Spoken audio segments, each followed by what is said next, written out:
Zynoviy Bohdan Khmelnytsky was the hetman of the Zaporozhian Host of the Crown of the Kingdom of Poland in the Polish-Lithuanian Commonwealth. He led an uprising against the Commonwealth and its magnates which resulted in the creation of a state led by the Cossacks of Ukraine. In 1654, he concluded the Treaty of Pereyaslav with the Tsardom of Russia. The Khmelnytsky uprising led to the deaths of hundreds of thousands of people, including at least 300,000 Jews.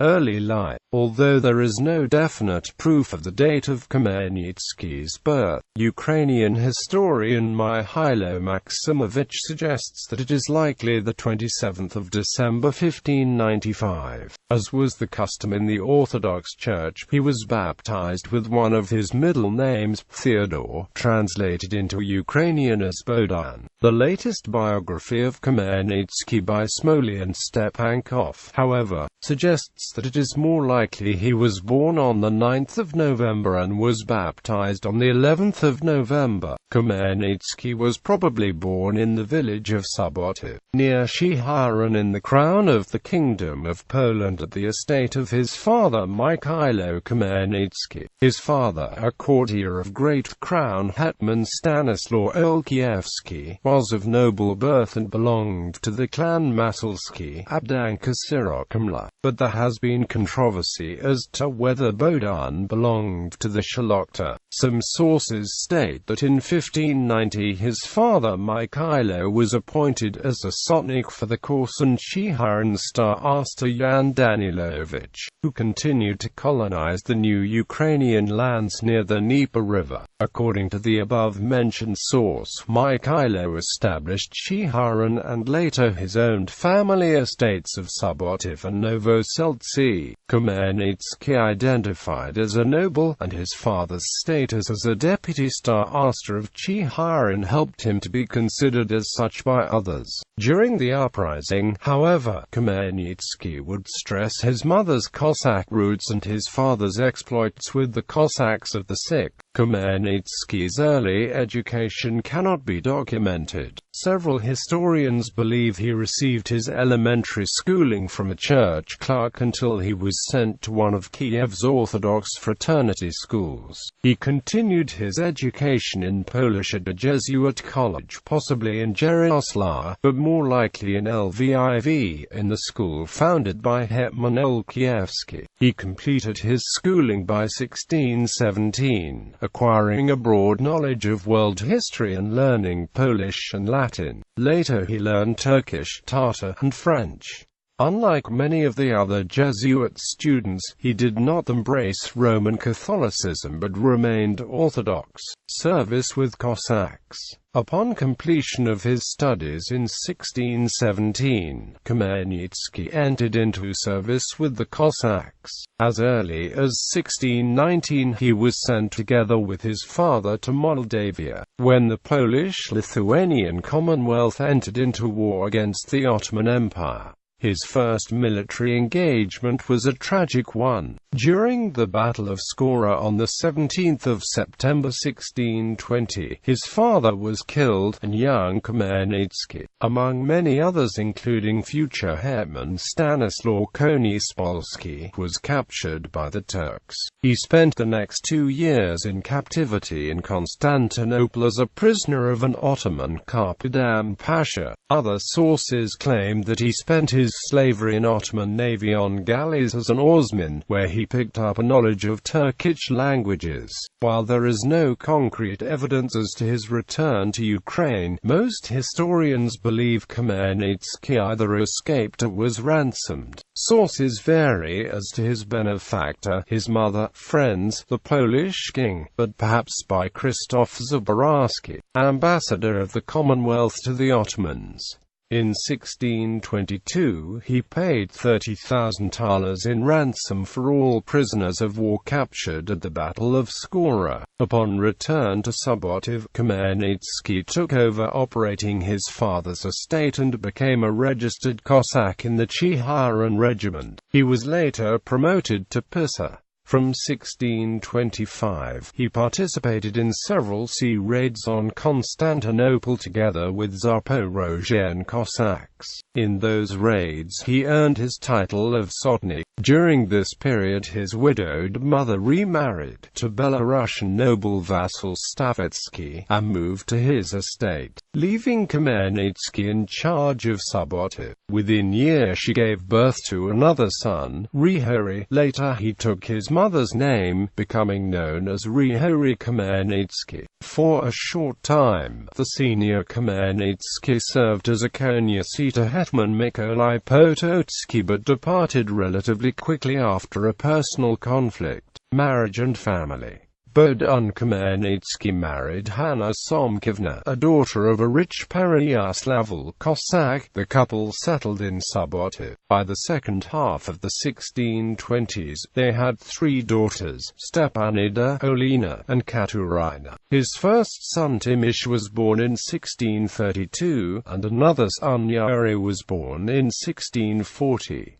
Khmelnytsky ran his estate and advanced in rank in his regiment. He first became a sotnik and later advanced to the rank of a regiment scribe. He had significant negotiation skills and commanded respect of his fellow Cossacks. On the 30th of August 1637, he was included in a delegation to Warsaw to plead the Cossacks' case before the Polish King Vladislav IV. Serving in the army of a Polish magnate and respected commander, Hetman Stanislaw Konispolski, he participated in a successful campaign when the Commonwealth Army scored a decisive victory over the Crimean Khanate in 1644. According to archival documents, he also had a meeting in Warsaw with the French ambassador Count de Broglie, during which he discussed the possibility of Cossack participation in war in France. Sources vary as to whether in April 1645 he traveled to France to discuss further details of Cossack service in France. This claim is supported by Ukrainian historiography but disputed by Polish scholarship. In October 1644, around 2,000 Polish infantry soldiers went to France by sea via Gdansk and Calais, where they participated in the siege and capture of Dunkirk.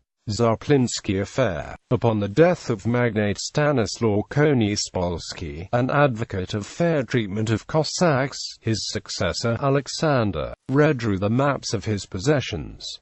He laid claim to Khmelnytsky's estate, claiming it as his, trying to find protection from this grab by the powerful magnate. Khmelnytsky wrote numerous appeals and letters to different representatives of the Polish crown but to no avail. At the end of 1645, the Chihyran Star asked to Daniel Zaplinsky officially received authority from Konispolski to seize Khmelnytsky's Sabotiv estate. In the summer of 1646, Khmelnytsky arranged an audience with King Vladislav IV to plead his case, as he had favorable standing at the court. Vladislav, who wanted Cossacks on his side in the wars he planned, gave Khmelnytsky a royal charter, protecting his rights to the Sabotiv estate. But, because of the structure of the Commonwealth at the time and the lawlessness of Ukraine, even the king was not able to prevent a confrontation with local magnates. In the beginning of 1647, Daniel Zaplinsky started to harass Khmelnytsky in order to force him off the land. On two occasions the magnate had Sabotiv raided, considerable property damage was done and Khmelnytsky's son Yuri was badly beaten. Finally, in April 1647, Zaplinsky succeeded in evicting Khmelnytsky from the land, and he was forced to move with his large family to a relative's house in Chihyran. In May 1647, Khmelnytsky arranged a second audience with the king to plead his case but found him unwilling to confront a powerful magnate. In addition to losing the estate, Khmelnytsky suffered the loss of his wife Hanna, and he was left alone with their children. He promptly remarried to Matrona. He was less successful in real estate, and was unable to regain the land and property of his estate or financial compensation for it. During this time, he met several higher Polish officials to discuss the Cossacks' war with the Tatars, and used this occasion again to plead his case with Zaporozhian, still unsuccessfully. While Khmelnytsky found no support from the Polish officials, he found it in his Cossack friends and subordinates. His Cheharan regiment and others were on his side. All through the autumn of 1647, Khmelnytsky traveled from one regiment to another, and had numerous consultations with Cossack leaders throughout Ukraine. His activity raised suspicion among the local Polish authorities already used to Cossack revolts. He was promptly arrested. Konispolsky issued an order for his execution, but the Cheharan Cossack polkovnik who held Khmelnytsky was persuaded to release him. Not willing to tempt fate any further, Khmelnytsky headed for the Zaporozhian Host with a group of his supporters.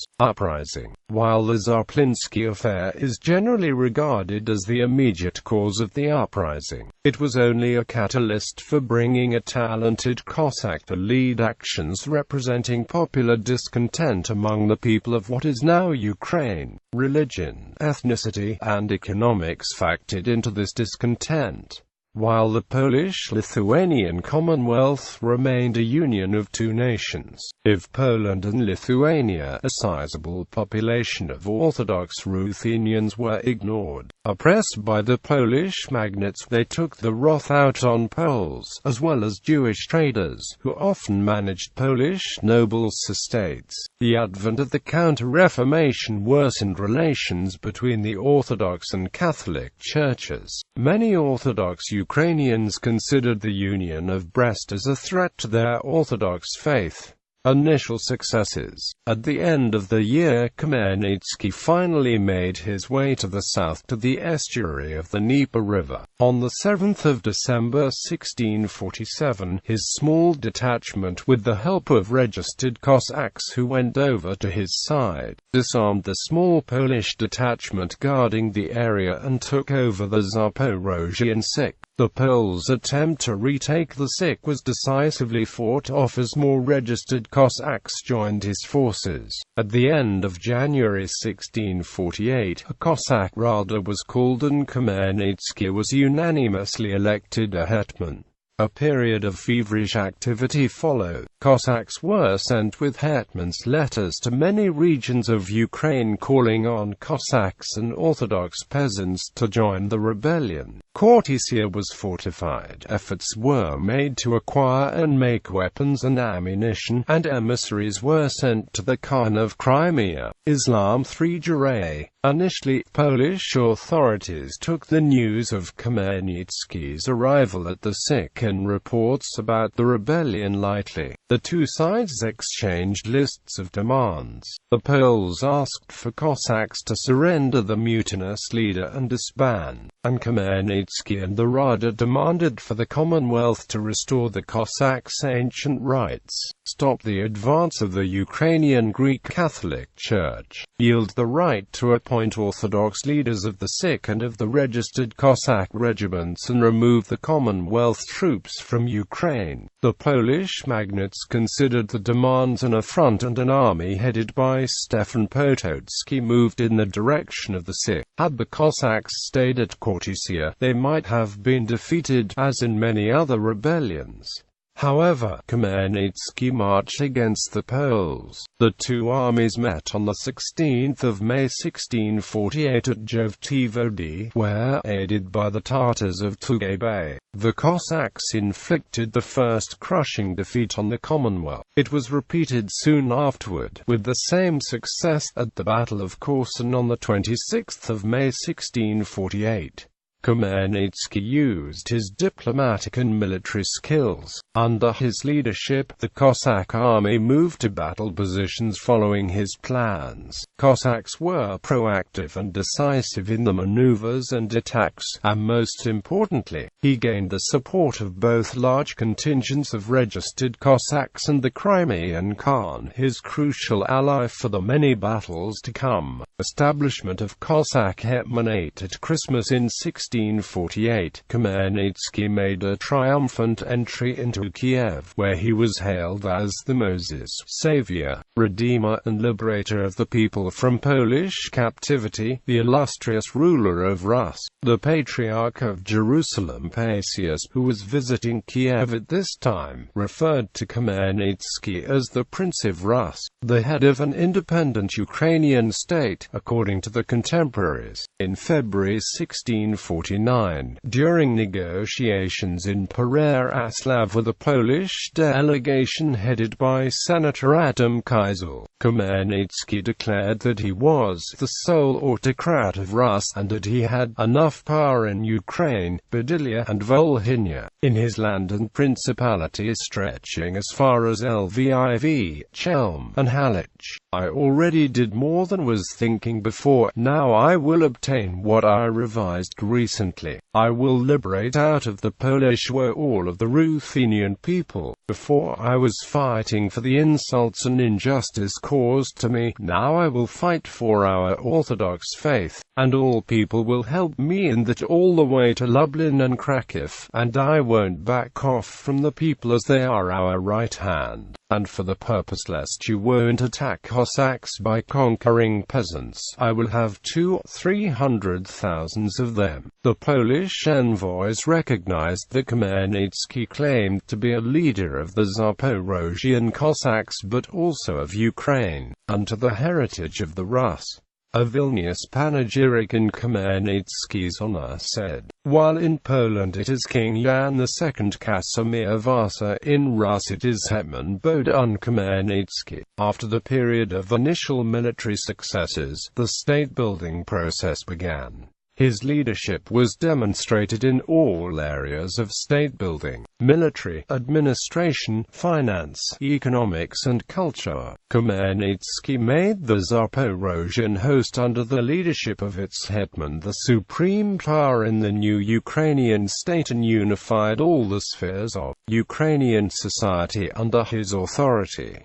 Khmelnytsky built a new government system and developed military and civilian administration. A new generation of statesmen and military leaders came to the forefront: Ivan Vyhovsky, Pavlo Tateria, Danilo Nechayan, Ivan Nechai, Ivan Buin, Ryhorij Hulyanitsky. From Cossack polkovniks, officers, and military commanders, a new elite within the Cossack hetman state was born. Throughout the years, the elite preserved and maintained the autonomy of the Cossack hetmanate in the face of Russia's attempt to curb it. It was also instrumental in the onset of the period of ruin that followed, eventually destroying most of the achievements of the Khmelnytsky era. Complications. Khmelnytsky's initial successes were followed by a series of setbacks, as neither Khmelnytsky nor the Commonwealth had enough strength to stabilize the situation or to inflict a defeat on the enemy. What followed was a period of intermittent warfare and several peace treaties which were seldom upheld. From spring 1649 onward, the situation turned for the worse for the Cossacks. As Polish attacks increased in frequency, they became more successful. The resulting Treaty of Zaporozhian on 18 August 1649 was unfavorable for the Cossacks.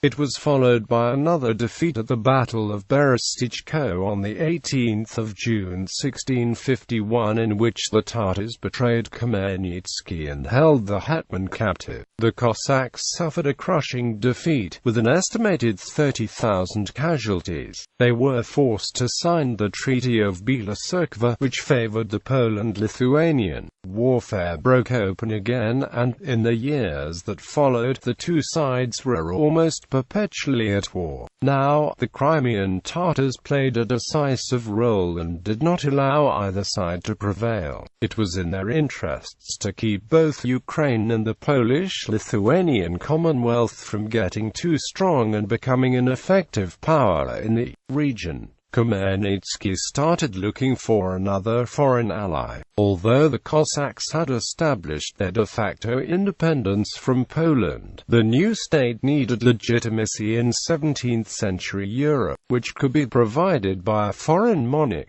In search of a protectorate, Khmelnytsky approached the Ottoman Sultan in 1651, and formal embassies were exchanged. The Turks offered vassalship, like their other arrangements with contemporary Crimea, Moldavia and Wallachia. However, the idea of a union with the Muslim monarch was not acceptable to the general populace and most Cossacks. The other possible ally was Orthodox Tsar of Russia. That government remained quite cautious and stayed away from the hostilities in Ukraine. In spite of numerous envoys and calls for help from Khmelnytsky in the name of the shared Orthodox faith, the Tsar preferred to wait until the threat of a Cossack-Ottoman union in 1653 finally forced him to action. The idea that the Tsar might be favorable to taking Ukraine under his hand was communicated to the Hetman, and diplomatic activity intensified. Treaty with Tsar. After a series of negotiations, it was agreed that the Cossacks would accept overlordship by the Tsar Alexei Mikhailovich.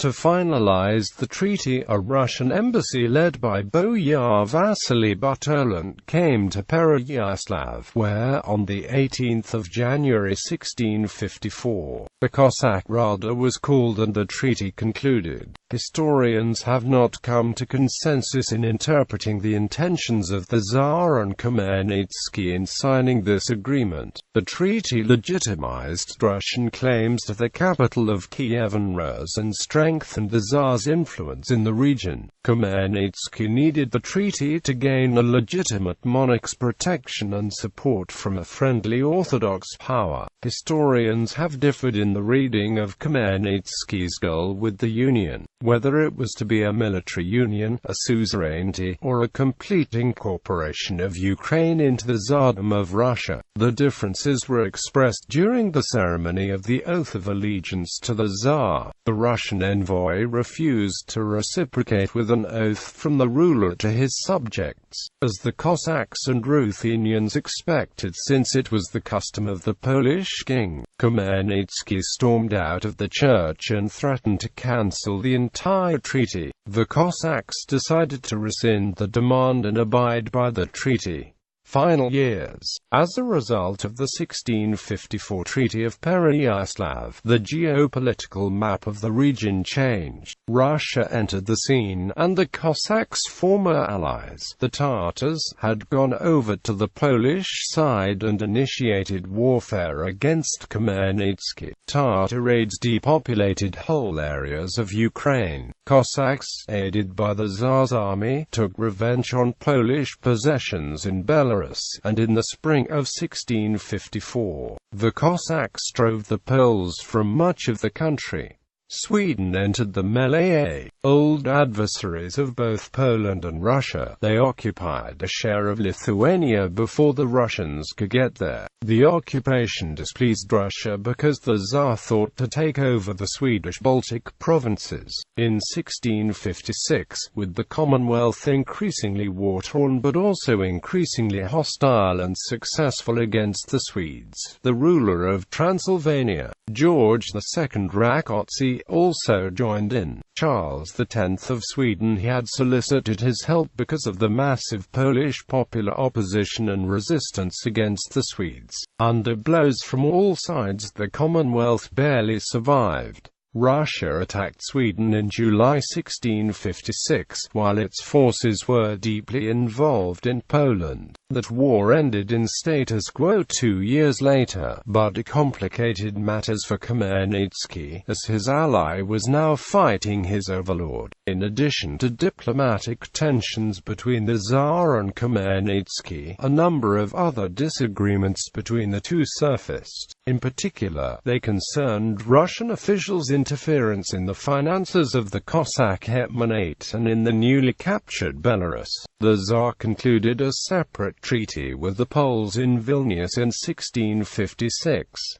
The Hetman's emissaries were not even allowed to attend the negotiations. Khmelnytsky wrote an irate letter to the Tsar accusing him of breaking the Pereyaslav agreement. He compared the Swedes to the Tsar and said that the former were more honorable and trustworthy than the Russians. In Poland, the Cossack army and Transylvanian allies suffered a number of setbacks. As a result, Khmelnytsky had to deal with the Cossack rebellion on the home front. Troubling news also came from Crimea, as Tatars, in alliance with Poland, were preparing for a new invasion of Ukraine. Though already ill, Khmelnytsky continued to conduct diplomatic activity, at one point even receiving the Tsar's envoys from his bed. On the 22nd of July, he suffered a cerebral hemorrhage and became paralyzed after his audience with the Kiev Colonel Zhdanovich. His expedition to Halichina had failed because of mutiny within his army. Less than a week later, Bohdan Khmelnytsky died at 5 a.m. on the 27th of July 1657. His funeral was held on the 23rd of August, and his body was taken from his capital, Chihyryn, to his estate at Zaporozhian, for burial in his ancestral church. In 1664, a Polish hetman, Stefan Czarnyski, recaptured Zaporozhian, which, according to some Ukrainian historians, ordered the bodies of the hetman and his son, Timosh, to be exhumed and desecrated, while others claimed that is not the case.